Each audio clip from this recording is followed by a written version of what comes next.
જય શ્રી રામ. રામો ભૂત્વા રામમ યજેત. રામ જેવા થઈને જ રામની પૂજા કરાય.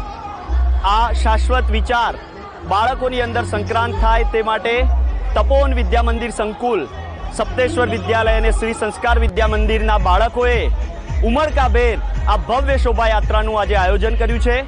તારીખ 22મી જાન્યુઆરીના રોજ જ્યારે રામલલ્લાની પ્રાણ પ્રતિષ્ઠા થવાની હોય અને 500 વર્ષનો સંઘર્ષનો જ્યારે અંત આવી રહ્યો છે ત્યારે સમગ્ર ભારત વર્ષની અંદર હર્ષોલ્લાસ છે.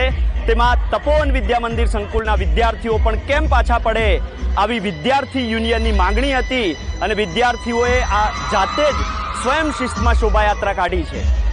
શોભાયાત્રા સવારે 8:45 કલાકે મોદી ગ્રાઉન્ડથી રિલાયન્સ થઈ મહાવીનગર સર્કલ થઈ અને આરતી સાથે રિવરફ્રન્ટ પર એનું સમાપન થશે અને સંસ્થાના 1100 જેટલા બાળકોએ આની અંદર ઉત્સાહભેર ભાગ લીધો છે અને વાલીઓ પણ સમૂહ આરતીની અંદર જોડાશે.